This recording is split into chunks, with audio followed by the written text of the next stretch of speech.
Halo semuanya, perkenalkan nama saya Talita Pratama dengan NIM 06812820052 dari kelas B Indralaya. Di kesempatan kali ini saya akan menjelaskan tentang esai saya yang berjudul Pengaruh Media Sosial Terhadap Kemampuan Berbahasa Remaja Indonesia. Seperti yang sudah kita tahu bahwa bahasa Indonesia ini merupakan identitas bangsa kita. Bahasa Indonesia bukan sekedar alat komunikasi saja, tetapi merupakan nomor satu dari bangsa kita yang majemuk. Di era digital saat ini terjadi pergerakan arus informasi yang signifikan, di mana media sosial bukan lagi sekedar media hiburan saja, tetapi bertransformasi menjadi sesuatu yang bisa mengubah pola pikir kita, bisa mengubah gaya hidup kita, dan lebih lagi bisa mengubah gaya berbahasa kita, khususnya pada remaja. Dari data yang ada, pengguna internet terbanyak itu jatuh pada generasi Z, di mana setiap hari pada waktu luang mereka gunakan untuk berselancar di media-media sosial seperti X, kemudian TikTok, Instagram, dan platform media sosial lainnya.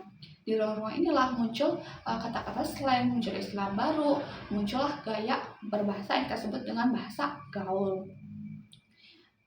Dimana tentu saja ini merupakan sesuatu yang sudah kita mengerti itu. Ini bahasa gaul menjadi suatu bahasa yang berada di keseharian kita. Kita seperti contohnya singkatan kata seperti mager, kemudian FOMO, dan lain-lain yang kita pakai di keseharian kita dan mengubah bahasa gaul tadi menjadi bahasa sehari-hari kita, menyingkirkan bahasa Indonesia. Tentu saja bahasa gaul ini bisa kita lihat dari sisi kreativitas remaja. Ini menjadi representasi dari kreativitas remaja.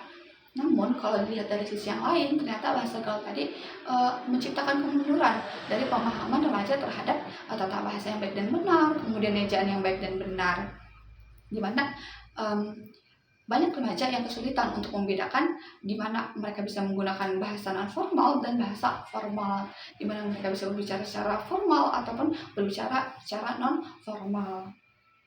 Tentu saja walaupun situasinya mengkhawatirkan, kita tidak bisa menyalahkan media sosial begitu saja, di mana dari suatu penelitian pendidikan diketahui bahwa ternyata pelajar kita itu memiliki apa yang disebut dengan fleksibilitas, di mana mereka bisa menempatkan diri dan bisa mengubah gaya bahasa mereka sesuai dengan kondisi lingkungan mereka.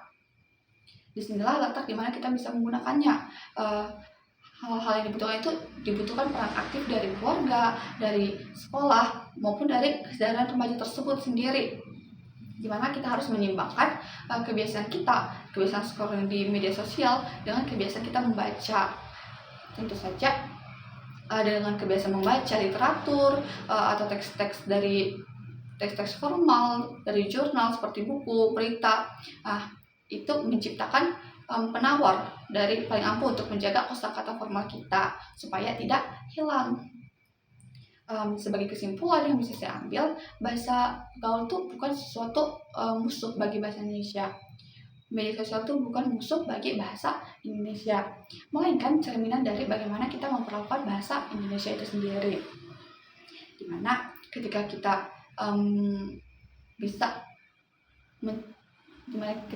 bisa menempatkan diri kita dengan baik, maka bahasa Indonesia pasti bisa terjaga dengan baik. Tentu saja bebas berekspresi di media sosial itu boleh, asalkan kita bisa menempatkan diri sesuai situasi yang ada dan tidak kehilangan akar bahasa ibu kita.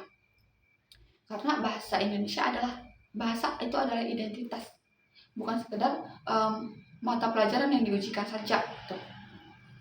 Dimana dengan menjaga kualitas bahasa Indonesia yang baik di generasi kita, maka kita menghargai warisan Sumpah Pemuda.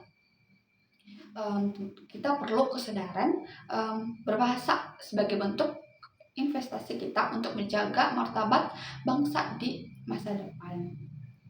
Itulah yang bisa saya sampaikan. Demikian presentasi dari saya. Terima kasih.